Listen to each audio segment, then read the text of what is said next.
BD news 21। প্রস্তাবিত সংসদের রাজস্ব আয় 2024-25 অর্থবছর সম্পূরক বাজেটের রাজস্ব আহরণের লক্ষ্যমাত্রা মূল বাজেটে 23,000 কোটি টাকা হ্রাস করে 5,18,000 কোটি টাকার প্রস্তাব করছি। প্রস্তাবিত সংসদীয় ব্যয় চলতি 2024-25 অর্থবছরের সরকারি ব্যয় 53,000 কোটি টাকা হ্রাস করে 7,44,000 কোটি টাকা নির্ধারণের প্রস্তাব করছি। এর মধ্যে বার্ষিক উন্নয়ন কর্মসূচির আকার 2,65,000 কোটি টাকা হতে 49,000 কোটি টাকা হ্রাস করে 2,16,000 কোটি টাকা নির্ধারণের প্রস্তাব করছি। সংসদীয় বাজেটের ঘাটতি ও অর্থায়ন চলতি অর্থবছরে বাজেট ঘাটতি প্রাক্কলন করা হয়েছিল 2,56,000 কোটি টাকা। সংশোধিত বাজেটে ঘাটতি প্রস্তাব করা হচ্ছে 2,26,000 কোটি টাকা, যা জিডিপির 4.1%। এখন প্রস্তাবিত বাজেট 2025-26-এর কথা বলছি। প্রিয় দেশবাসী, সম্পদের সুষম বন্টন ও বৈষম্যহীন বাংলাদেশ গড়া এবারের বাজেটের অন্যতম লক্ষ্য। পাশাপাশি রাজস্ব আয় ও সরকারি ব্যয়ের মধ্যে ভারসাম্য রক্ষা করে একটি যৌক্তিক ও বাস্তবায়নযোগ্য বাজেট প্রণয়নই হবে এ বাজেটের একটি অন্যতম উদ্দেশ্য। সেই পরিপ্রেক্ষিতে আমি এখন আগামী 2025-26-এর অর্থ বছরের বাজেট কাঠামোর উপর আলোকপাত করছি। রাজস্ব আহরণ বৃদ্ধির লক্ষ্যে কর অব্যাহতি যৌক্তিকরণ সহ মধ্যমেয়াদী রাজস্ব আহরণের লক্ষ্যমাত্রা অর্জনের বিশেষ জাতীয় রাজস্ব বোর্ডের কার্যক্রম অব্যাহত রয়েছে। জাতীয় রাজস্ব বোর্ডের কার্যক্রমকে আরও শক্তিশালী করতে জনবল বাড়ানো হয়েছে। এছাড়া কর অব্যাহতির সুবিধা ক্রমান্বয়ে কমিয়ে আনা, কর জাল সম্প্রসারণ, বিভিন্ন পণ্য ও পরিষেবার যথাসম্ভব একই হারে ভ্যাট নির্ধারণ করার বিষয়টি সক্রিয় বিবেচনাধীন রয়েছে। প্রস্তাবিত রাজস্ব আয় আগামী 2025-26 অর্থবছরে মোট 5,64,000 কোটি টাকা রাজস্ব আয়ের প্রস্তাব করছি, যা জিডিপির 9%। এর মধ্যে রাজস্ব বোর্ডের মাধ্যমে 4,99,000 কোটি টাকা এবং অন্যান্য উৎস হতে 65,000 কোটি টাকা সংগ্রহ করার প্রস্তাব করছি। প্রস্তাবিত ব্যয় 2025-26 অর্থবছরের জন্য মোট 7,90,000 কোটি টাকা ব্যয়ের প্রস্তাব করছি, যা জিডিপির 12.7%। এর মধ্যে পরিচালন সহ অন্যান্য খাতে মোট 5,60,000 কোটি টাকা এবং বার্ষিক উন্নয়ন কর্মসূচিতে 2,30,000 টাকা বরাদ্দের প্রস্তাব করছি। এ প্রসঙ্গে উল্লেখ করতে চাই যে 2015 সালের পর অদ্যাবধি কোনো বেতন কাঠামো প্রণীত না হয় বিষয়টি বিবেচনা নিয়ে এবারের বাজেটে সরকারি কর্মচারীদের জন্য বিশেষ সুবিধার পরিমাণ বৃদ্ধির প্রস্তাব করছি।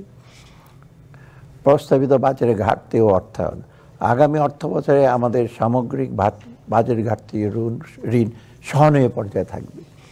2025-26 অর্থ বছরের প্রস্তাবিত বাজেটের ঘাটতির পরিমাণ দাঁড়াবে 2,26,000 কোটি টাকা, যা জিডিপির 3.6%। প্রস্তাবিত বাজেটের মোট ঘাটতির মধ্যে 1,25,000 কোটি টাকা অভ্যন্তরীণ উৎস হতে এবং 1,01,000 কোটি টাকা বৈদেশিক উৎস হতে নির্বাহ করার প্রস্তাব করছি। আগামী অর্থ বছরে সুদ পরিশোধ বাবদ মোট ব্যয় ধরা হয়েছে 1,22,000 কোটি টাকা। শিক্ষা সম্পর্কে একটি শক্তিশালী অর্থনৈতিক কাঠামো বিনির্মাণে বিজ্ঞান, প্রযুক্তি, কারিগরি শিক্ষার কোনো বিকল্প নেই। তাই এবারের বাজেটে বিজ্ঞান ভিত্তিক, প্রযুক্তি নির্ভর ও কর্মোপযোগী শিক্ষার পরিবেশ তৈরি এবং যুব কর্মসংস্থানকে বিশেষ অগ্রাধিকার দেওয়া হয়েছে। প্রাথমিক ও গণশিক্ষার উন্নয়নে স্বল্প, মধ্য ও দীর্ঘমেয়াদী সংস্কার কার্যক্রম শুরু হয়েছে, যার মূল লক্ষ্য হল শিক্ষার্থীর জন্য পড়াশোনার উপযুক্ত পরিবেশ সৃষ্টি ও মানসম্পন্ন শিক্ষা প্রদান। প্রাথমিক শিক্ষার উপযুক্ত পরিবেশ নিশ্চিত করতে চলতি অর্থ বছরে সারা দেশে প্রাথমিক বিদ্যালয়গুলোতে প্রায় 5,946টি শ্রেণীকক্ষ নির্মাণ, 17,164টি ওয়াশ ব্লক নির্মাণ, 4,450টি টিউবওয়েল স্থাপন করা হয়েছে। এছাড়া চলতি শিক্ষাবর্ষে প্রাথমিক থেকে পঞ্চম শ্রেণী পর্যন্ত 9,19,50,492টি বই বিতরণ করা হয়েছে। প্রাথমিক স্তরে শতভাগ শিক্ষার্থীকে ইএফটির মাধ্যমে উপবৃত্তি প্রদান করা হয়েছে। আগামী অর্থ বছরে সরকারি প্রাথমিক বিদ্যালয় ফিডিং কর্মসূচির জন্য 2,164 কোটি টাকা বরাদ্দ রাখার প্রস্তাব করছি। প্রাথমিক ও গণশিক্ষার গুরুত্ব বিবেচনায় আগামী 2025-26 অর্থ বছরে এই খাতে 25,403 কোটি টাকা বরাদ্দের প্রস্তাব করছি। মাধ্যমিক ও উচ্চশিক্ষা ব্যবস্থাকে যথোপযোগী যুগোপযোগী আধুনিক ও বিশ্বমানের উন্নতিকরণের লক্ষ্যে সকল বেসরকারি বিশ্ববিদ্যালয়গুলোতে আন্তর্জাতিক মানের আউটকাম বেজ এডুকেশন OBE পদ্ধতিতে কারিকুলাম হালনাগাদ করা হয়েছে। মাধ্যমিক ও উচ্চশিক্ষা বিভাগের আওতায় 62টি প্রকল্পের মাধ্যমে 1,957 কোটি টাকা ব্যয়ে শিক্ষা অবকাঠামো উন্নয়ন সহ বিভিন্ন কার্যক্রম বাস্তবায়ন করা হচ্ছে। এছাড়া চলতি অর্থ বছরের মাধ্যমিক পর্যায়ে 51 লক্ষ, উচ্চ মাধ্যমিক পর্যায়ে 8 লক্ষ এবং স্নাতক পর্যায়ে 1,65,000 অসচ্ছল মেধাবী শিক্ষার্থীকে উপবৃত্তি প্রদানের ব্যবস্থা করা হয়েছে। মাধ্যমিক ও উচ্চ মাধ্যমিক পর্যায়ে সংশোধিত পাঠ্যপুস্তক শিক্ষার্থীদের মাঝে সরবরাহ লক্ষ্যে 1,626 কোটি টাকা বরাদ্দ রাখার প্রস্তাব করছি। এমপিওভুক্ত শিক্ষকদের বোনাস বৃদ্ধি এবং গ্র্যাচুইটি প্রদান সহ সকল স্তরের শিক্ষকদের মানব সম্পদ উন্নয়নের জন্য প্রয়োজনীয় কার্যক্রম গ্রহণ করা হচ্ছে। 2025-26 অর্থ বছরের মাধ্যমিক ও উচ্চশিক্ষায় মোট 47,563 কোটি টাকা বরাদ্দের প্রস্তাব করছি। 2024-25 অর্থ বছরের বাজেটে এই খাতে বরাদ্দ ছিল 44,108 কোটি টাকা। কারিগরি ও মাদ্রাসা শিক্ষা বর্তমানে কারিগরি শিক্ষায় এনরোলমেন্টের হার 19%। 2025 সালের মধ্যে এটাকে 20% উন্নত করতে প্রতিটি বিভাগীয় পর্যায়ে মহিলা পলিটেকনিক ও ইঞ্জিনিয়ারিং কলেজ, জেলা পর্যায়ে পলিটেকনিক এবং উপজেলা পর্যায়ে টেকনিক্যাল স্কুল প্রতিষ্ঠা করা হচ্ছে। মাদ্রাসা শিক্ষার উন্নয়নে 1,135টি মাদ্রাসা ভবন নির্মাণ সম্পন্ন হয়েছে এবং 513টি বহুতল ভবনের কাজ চলমান রয়েছে। 493টি মাদ্রাসায় মাল্টিমিডিয়া ক্লাসরুম স্থাপন করা হয়েছে। এছাড়া ইবতেদায়ী পর্যায়ে বৃত্তি প্রদান এবং মাদ্রাসাসমূহ এমপিওভুক্ত বাবদ 728 কোটি টাকা বরাদ্দ রাখার প্রস্তাব করছি। কারিগরি ও মাদ্রাসা শিক্ষা বিভাগের জন্য 2025 অর্থ বছরে 12,678 কোটি টাকা বরাদ্দের প্রস্তাব করছি। 2024-25 এই অর্থ বছরে বাজেটে খাতের বরাদ্দ। প্রিয় দেশবাসী, 2030 সালের মধ্যে সকল নাগরিককে সার্বজনীন স্বাস্থ্যসেবার আওতায় আনতে সেবার পরিধি বৃদ্ধি, অবকাঠামো উন্নয়ন ও দক্ষ জনবল নিয়োগ বিশেষ গুরুত্ব দেওয়া হয়েছে।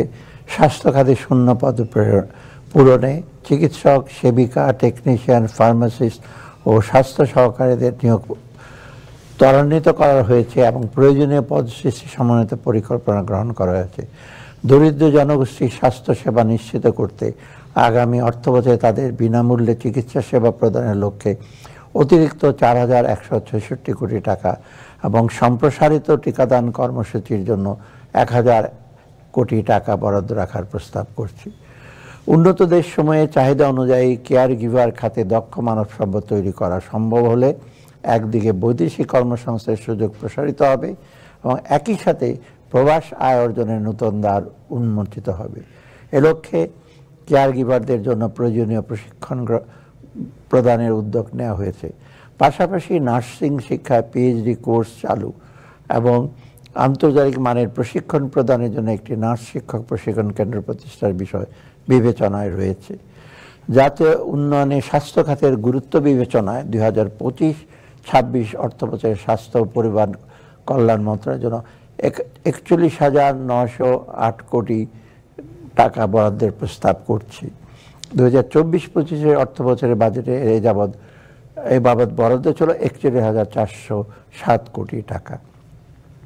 কর্মসংস্থান ও দক্ষতা উন্নয়নে তরুণ উদ্যোক্তা এবং যুব সমাজের জন্য আত্মকর্মসংস্থান সৃষ্টি করা এবং যুব সমাজের অমিত শক্তি ও সম্ভাবনাকে কাজে লাগিয়ে দক্ষ যুবশক্তি গড়ে তোলা এবং তাদের আত্মকর্মসংস্থান সৃষ্টির লক্ষ্যে আমরা কাজ করছি। এসো দেশ বদলায়, পৃথিবী বদলায় প্রতিপাদ্যকে ঘিরে বিপুল উৎসাহ উদ্দীপনা নিয়ে তারুণ্যের উৎসব 2025 উদযাপন করা হয়েছে। কর্মসংস্থান সৃষ্টির লক্ষ্যে সারা দেশের সফল যুব উদ্যোক্তাদের জন্য ঋণের সিলিং বৃদ্ধি করে 5 লক্ষ টাকায় উন্নীত করা হয়েছে। এছাড়া তরুণ উদ্যোক্তা সৃষ্টির লক্ষ্যে 100 কোটি টাকার একটি বিশেষ তহবিল গঠন করার প্রস্তাব করছি। তরুণ উদ্যোক্তাদের জন্য এমন তহবিল এবারই প্রথম। জুলাই গণঅভ্যুত্থানের আহত ও শহীদ পরিবারের সদস্যদের জন্য আত্মকর্মসংস্থান সৃষ্টির প্রকল্প গ্রহণ করা হয়েছে।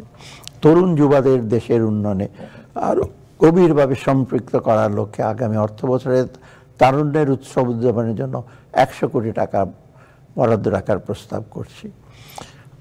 দক্ষতা উন্নয়নে দেশের তরুণ জনশক্তিকে আভ্যন্তরীণ ও বৈশ্বিক শ্রম অনুযায়ী, চাহিদা অনুযায়ী যুগোপযোগী করে তোলার জন্য কারিগরি প্রশিক্ষণ কারিকুলাম তৈরি করে বিশ্বমানের কারিগরি প্রশিক্ষণ সনদপত্র প্রদানের ব্যবস্থা গ্রহণ করা হয়েছে।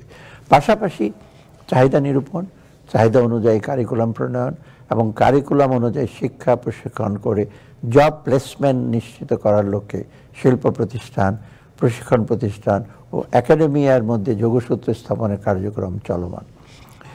বৈদেশিক কর্মসংস্থান। প্রিয় দেশবাসী, বিদেশগামী কর্মীদের বহির্গমনের প্রক্রিয়াকরণের সকল কাজ ডিজিটাল পদ্ধতিতে সম্পন্ন করার উদ্যোগ গ্রহণ করা হয়েছে। ইতিমধ্যে 6টি জেলায় বহির্গমন ছাড়পত্র প্রদানের ব্যবস্থা করা হয়েছে এবং পর্যায়ক্রমে সকল জেলা পর্যায়ে সুবিধা বিস্তৃত করা হবে। শ্রমিকদের কল্যাণ ও নিরাপত্তা বিধানে বিদ্যমান উচ্চ মূল্যস্ফীতি বিবেচনা ডিসেম্বর 2024 থেকে বাৎসরিক মজুরি বৃদ্ধির হার শতকরা 5 ভাগ থেকে বৃদ্ধি করে শতকরা 9 ভাগে উন্নীত করা হয়েছে। Tannery, soap and cosmetics, cold storage, দর্জি কারখানার নিম্নতম মজুরি ঘোষণা করা হয়েছে। আগামী 3 বছরে আরও 15টি শিল্প সেক্টরের নিম্নতম মজুরি পুনর্নির্ধারণ করা হবে।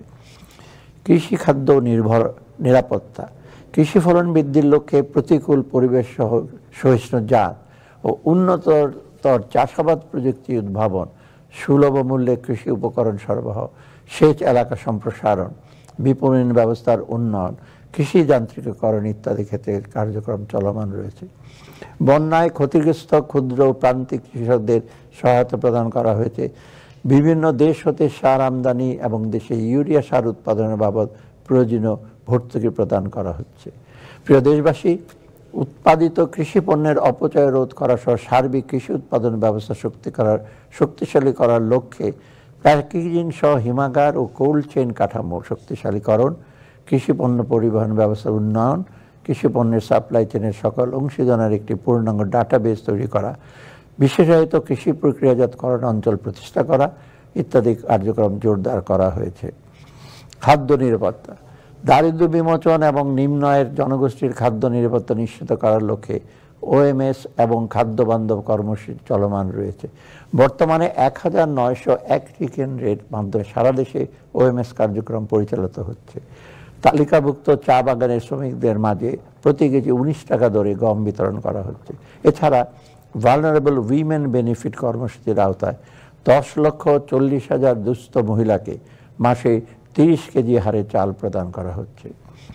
প্রিয় দেশবাসী, আগামী অর্থবছরে খাদ্য গুদামের ধারণ ক্ষমতা 37 লক্ষ মেট্রিক টনে উন্নতিকরণ এবং খাদ্যশস্য ব্যবস্থাপনার প্রাতিষ্ঠানিক সক্ষমতা বৃদ্ধির জন্য কর্মপরিকল্পনা গ্রহণ করা হয়েছে। মৎস্য ও প্রাণী সম্পদ।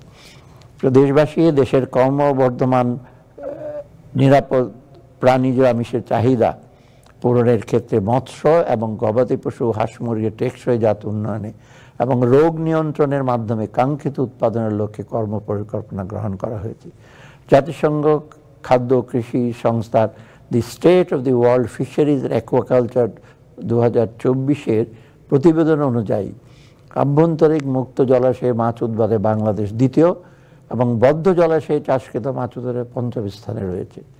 মিঠা পানির মাছ উৎপাদন বৃদ্ধির লক্ষ্যে প্রতি বছর 29 মে হতে 28 জুন পর্যন্ত হাওর এলাকার সকল ধরনের মাছ ধরা বন্ধ রাখার জন্য সরকারি নির্দেশনা জারি করা হয়েছে।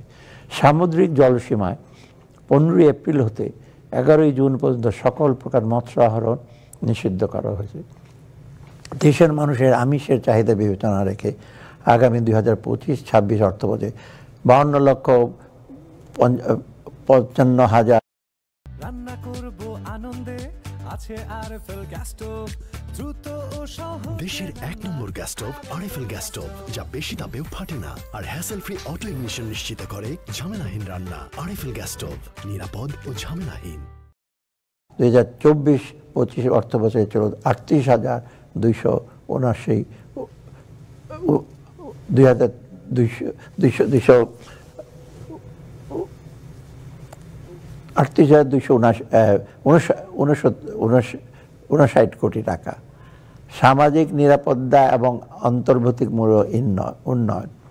প্রিয় দেশবাসী, দরিদ্র, প্রান্তিক ও ঝুঁকিগ্রস্ত জনগোষ্ঠীর দারিদ্র্য হ্রাস, সামাজিক বৈষম্য হ্রাস এবং জীবনযাত্রার মান উন্নয়ন নিশ্চিত করতে এবারের বাজেটে সুবিধাভোগীর সংখ্যা এবং মাথাপিছু বরাদ্দ উভয় বৃদ্ধি করার দিকে নজর দিয়েছি। এই প্রেক্ষাপটে আগামী অর্থ বছর থেকে বেশ কিছু ভাতার হার বৃদ্ধি করার প্রস্তাব করছি। এর মধ্যে কয়েকটি উল্লেখযোগ্য হলো বয়স্ক ভাতার মাসিক হার 600 টাকা হতে 650 টাকায়, বিধবা ও স্বামীদের নিগৃহীতা মহিলাদের মাসিক ভাতা 550 থেকে 650 টাকায়, প্রতিবন্ধীদের মাসিক ভাতা 850 থেকে 900 টাকায় এবং মা ও শিশু সহায়তা কর্মসূচির আওতায় প্রদত্ত মাসিক ভাতার হার 800 টাকা থেকে 850 টাকা বৃদ্ধি। এছাড়া অনগ্রসর জনগোষ্ঠীর জন্য মাসিক ভাতার হার 650 কোটি টাকা উন্নীত করার প্রস্তাব করছি। প্রিয় দেশবাসী, মূল্যস্ফীতি কষাঘাত থেকে প্রান্তিক জনগোষ্ঠীকে সুরক্ষা দিকে জানুয়ারি 2025 হতে ট্রেডিং কর্পোরেশন অব বাংলাদেশের মাধ্যমে স্মার্ট ফ্যামিলি কার্ডের ভিত্তিতে 57 লক্ষ পরিবারকে মসুর ডাল, সয়াবিন তেল ইত্যাদি নিত্য প্রয়োজনীয় পণ্য সরবরাহ করা হচ্ছে। এছাড়া আমি খাদ্য বান্ধব কর্মসূচির মেয়াদ আগামী অর্থ বছরে 6 মাসে উন্নীত করার প্রস্তাব করছি। একই সাথে বর্তমানে সহায়তাপ্রাপ্ত 50 লক্ষ পরিবারের অতিরিক্ত আরও 5 লক্ষ পরিবারকে এর আওতাভুক্ত করার প্রস্তাব করছি। প্রিয় দেশবাসী, জুলাই গণ অভ্যুত্থানের ইতিহাস ও স্মৃতি সংরক্ষণের, গণ অভ্যুত্থানের শহীদদের পরিবার এবং আহত ছাত্র জনতার পুনর্বাসন সহ গণ অভ্যুত্থানের আদর্শ ও চেতনাকে রাষ্ট্রীয় ও জাতীয় জীবনে সুপ্রতিষ্ঠিত করার উদ্দেশ্যে ইতিমধ্যে জুলাই গণ অভ্যুত্থান অধিদপ্তর প্রতিষ্ঠা করা হয়েছে এবং গণভবনকে জুলাই গণ অভ্যুত্থান স্মৃতি জাদুঘর হিসাবে প্রতিষ্ঠার কার্যক্রম চলমান রয়েছে। শীঘ্রই জুলাই গণ অভ্যুত্থানের শহীদদের পরিবার এবং আহতদের জন্য ভাতা প্রদানের লক্ষ্যে নীতিমালা প্রণয়ন করা হবে। এছাড়াও তাদের চিকিৎসা ও পুনর্বাসনের জন্য প্রয়োজনীয় কার্যক্রম গ্রহণ করা আছে। আগামী 2025-26 অর্থবছরে জুলাই গণ অভ্যুত্থানের শহীদ